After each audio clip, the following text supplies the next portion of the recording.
রাসূল সাল্লাল্লাহু আলাইহি ওয়াসাল্লাম বলেছেন, জান্নাতের সবচেয়ে নিকটবর্তী আমল হলো সময় মতো সালাত আদায় করা। আসসালামু আলাইকুম, আমি মিরানা সোয়ালে আপনাদের সবাইকে আরও একবার নতুন একটা ভিডিওতে ওয়েলকাম জানাচ্ছি। আশা করছি আপনারা যে যেখানে আছেন আল্লাহর রহমতে ভালো আছেন। আমরাও আলহামদুলিল্লাহ ভালো আছি।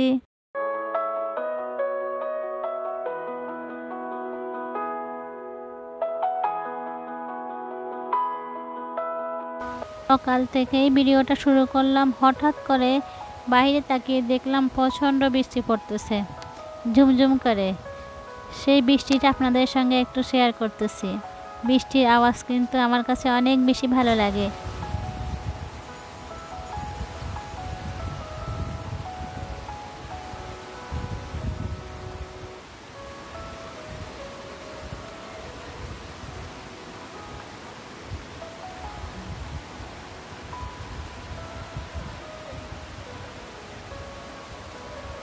দেখা হয়ে গেল, তারপরে হঠাৎ করে কিচেনে এসে দেখি কাঁঠালের সুগন্ধ বের হচ্ছে।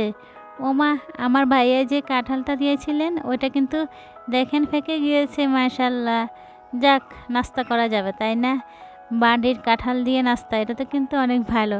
আজকে কপালটাই ভালো মনে হচ্ছে। এটা হচ্ছে শুক্রবারের ভিডিও।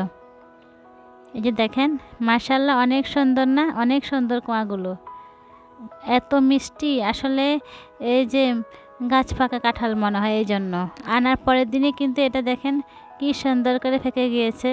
ভেবেছিলাম হয়তো কয়েকদিন সময় লাগবে, কিন্তু না, তারপরের দিনে দেখেন কি সুন্দর করে। এই যে কোয়াগুলো অনেক সুন্দর, মাশাল্লাহ। আপনাদের ভাইয়া এই যে হাতের মধ্যে হ্যান্ড গ্লাভস পরে তারপরে কেটে দিচ্ছে, আর আমি হাতে এই সরিষার তেল মেখে তারপরে দেখেন উঠিয়ে নিচ্ছি কোয়াগুলা। আসলে কিন্তু অনেক ভালো লাগছিল, আনন্দ লাগছিল। দেশের বাড়ির কাঁঠাল, তাই না? নিজেদের কাঁঠাল। এই যে দেখেন এই পাতলা, এগুলাকে কি বলে আপনারা বলেন তো? আমরা বলি চাটকোয়া। এই যে এগুলা দিয়ে, এগুলোটা আমার অনেক পছন্দ, অনেক মিষ্টি হয় তো, সেই জন্য। যাক, কাঁঠাল খাওয়া হয়ে গিয়েছে, নাস্তা কাঁঠাল দিয়ে আজকে নাস্তা করলাম। তারপরে আমরা সবাই আবার ব্রেড দিয়ে ডিম দিয়ে খেয়েছি। একটু আমসত্ত্ব তৈরি করব। আগের দিন রাতে আমি আমটাকে সিদ্ধ করে রেখে দিয়েছি, তারপরে সকালে আমি পানি শুকিয়ে নিয়ে পাইপেনের মধ্যে পানি শুকিয়ে তারপরে এখন দেখেন দিয়ে দিলাম। শুক্রবারে কিন্তু অনেক রোদ ছিল, ওই এক রোদেই কিন্তু আমসত্ত্ব সুন্দর করে শুকিয়ে গিয়েছে। পরে অবশ্য আমি পরের দিন আরও একটা উপর দিয়ে দিয়েছি, আর একটা প্রলেপ দিয়েছি। এই দেখেন চলে এলাম শুক্রবারে রান্না করতে। আজকে আপনাদের সঙ্গে শেয়ার করব শুক্রবারে আমি কি রান্না করেছি। আশা করছি আপনাদের ভালো লাগবে। এখানে আমি মটরশুঁটির পোলাও করতেছি, আমার বাচ্চারা অনেক পছন্দ করে। আমার প্রিয় আপু ভাইয়ারা যারা ভিডিওটা শুরু করে দিয়েছেন, প্লিজ একটা লাইক দিয়ে দিবেন, সবার কাছে অনুরোধ রইল। আর যারা আজকে আমাকে প্রথম ভিজিট করতেছেন, চাইলেই কিন্তু আমার সঙ্গে থেকে যেতে পারেন। দেখেন এখানে 4টা মাছ, এগুলো কিন্তু দেশের বাড়ি থেকে আনা হয়েছিল, ভাইয়া এনেছেন, তবে এগুলো দেখানো হয়নি। আনার পরে সঙ্গে সঙ্গে আমি ডিপ ফ্রিজে রেখে দিয়েছি, আর ভিডিও করতে ভুলে গিয়েছি। এখন দেখেন সেই পুকুরের ফ্রেশ মাছগুলো আমি ভালো করে এই যে ম্যারিনেট করে রেখে দিয়েছি 1 ঘন্টা আগে। এখন আমি এটা বেজে নিব। নতুন আপুদের উদ্দেশ্যে কিছু কথা। নতুন আপুদেরকে আমি আসলে আমার যারা নতুন মানে এই যে ইউটিউব চ্যানেল ওপেন করেছেন, ওনাদেরকে আমি যখনই সাবস্ক্রাইব করি মানে চিন্তা করি আসলেই তো ওনারা আগেই উঠবে, তাই না? নতুনদের কাছে কিন্তু অনেক কিছুই শেখা যায়।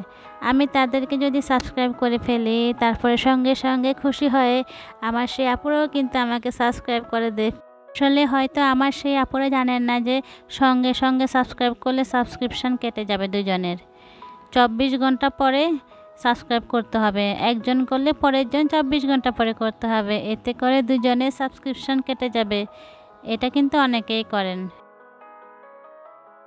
আসলে আমরা কিন্তু সবাই ইউটিউবে এসেছি এই যে একটা উদ্দেশ্য নিয়ে, তাই না? যতই আমরা বলি আমরা শখে এসেছি, যতই শখ করে আসি না কেন, এক সময় কিন্তু এটা শখটা আমাদের কি স্বপ্নতে পরিণত হয়, তাই না? এটাই আমি সবার জন্য মন থেকে অনেক অনেক দোয়া করি, আল্লাহ সবাইকে সফলতা দান করুন, সবাইকে সফলতা দেওয়ার পরে আল্লাহ আমাকে সফল কাম করুন, আমিন। আপনাদের সঙ্গে কথা বলতে বলতে আমার মাছ ভাজা হয়ে গেল, তারপরে কাবাব ভেজে নিয়েছি। এখানে দেখেন মটরশুঁটির পোলাও হয়ে গেল। এখানে একটু উপর থেকে বেরেস্তা দিয়ে দিব, পেঁয়াজ বেরেস্তা, তাহলে হয়ে যাবে।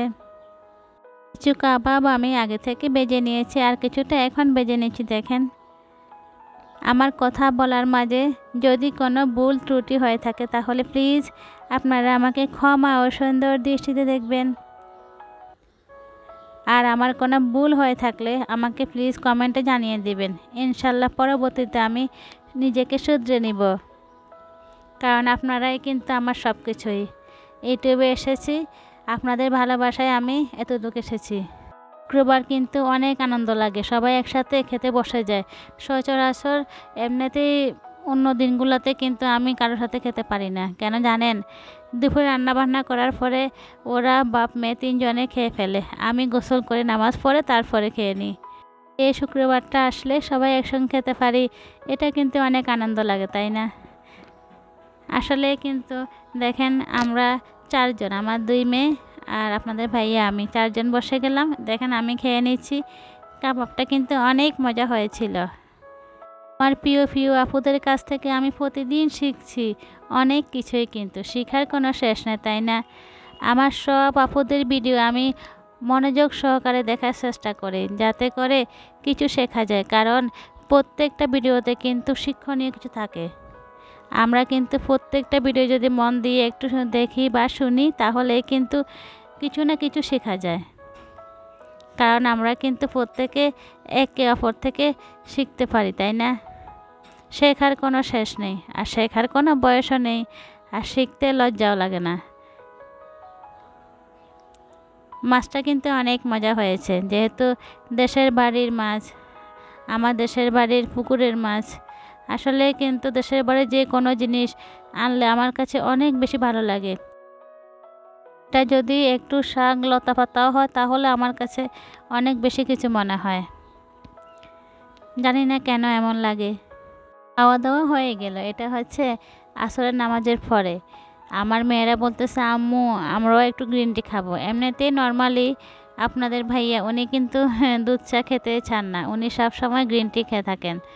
এখন যখনই এখানে আমি আপনাদের ভাইয়া আর আমার জন্য গ্রিন টি বানাতে এলাম, তখনই মেয়েরা এসে বলে ওরা অনেক গ্রিন টি খাবে। আমরা তো চিনি ছাড়া খেয়ে নিই, আর ওরা বলতেছে আমরাও গ্রিন টি খাবো। আমি বলেছি ছোটরা গ্রিন টি খাওয়া লাগে না, বড়রাই খায় না। বলেছে আম্মু আজকে একটু খাবো, তারপরে আমি আর না করিনি, যেহেতু খাবে ওদেরকে চিনি দিয়ে দিলাম। আপনাদের ভাইয়া আমরা তো চিনি ছাড়াই খেয়ে নিই। তারপর এটা হচ্ছে মানে গ্রিন টি খাওয়ার পরবর্তীতে এখানে আমি কিছুটা এই যে চাল ধোয়া পানি, ডাল ধোয়া পানি নিয়ে নিচ্ছি। এখানে এটা হচ্ছে আতপ চাল মেশিনে ভাঙিয়ে আনবে। আপনাদের ভাইয়া বলেছে এগুলো ভিজিয়ে রাখতে, তো আমি তো আর এই যে পানিগুলো ফেলে দিব না, এগুলো আমার গাছে দিয়ে দিব, সেই জন্য একটা জগে নিয়ে নিচ্ছি। আর আমি কিছুটা ডাল দিয়ে নিব। ডাল দেবো এই জন্য যে মেয়েরা বলতেছে অনেক দিন নাকি ডাল ফুরি খাওয়া হয় নাই, বলেছে আম্মু একটু ডাল ফুরি বানিয়েন আজকে। তা আমি চিন্তা করলাম ঠিক আছে, এই জন্য ডালটাকে ধুয়ে আমি ভালো করে ভিজিয়ে রাখবো। ডাল কিন্তু আগে থেকে ভিজিয়ে রাখলে অনেক ভালো হয়, তাই না? এটা আমরা সবাই জানি। ডাল ধোয়া পানি, চাল ধোয়া পানি সব সময় আমি এভাবে করে একটা জগে রেখে দিই। সকাল সন্ধ্যা আমি এগুলা আমার গাছে প্রয়োগ করি। মাশাআল্লাহ আমার গাছগুলো কিন্তু অনেক সুন্দর আছে, তাই না? আপনারা যারা এতক্ষণ পর্যন্ত আমার সাথে ছিলেন সবার জন্য মন থেকে অনেক অনেক দোয়া রইল। আল্লাহ সবাইকে সফলতা দান করুন, সবার মনের সৎ ইচ্ছাগুলো পূরণ করুন, আমিন।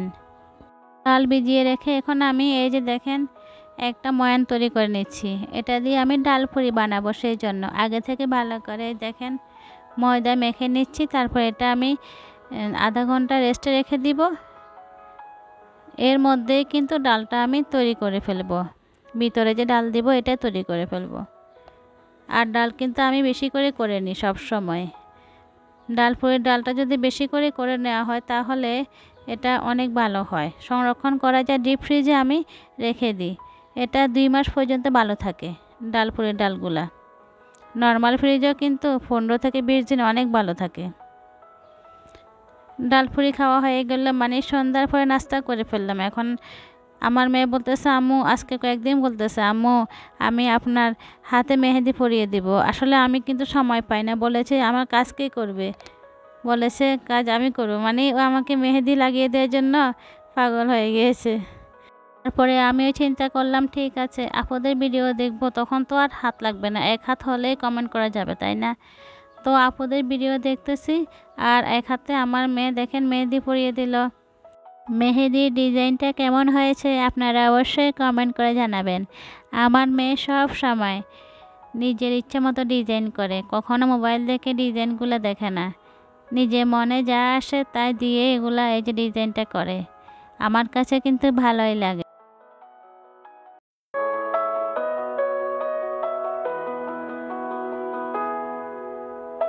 নেক্সট ভিডিও দেখার আমন্ত্রণ জানিয়ে এখানেই আজকের মতো বিদায় নিচ্ছি। আল্লাহ হাফেজ।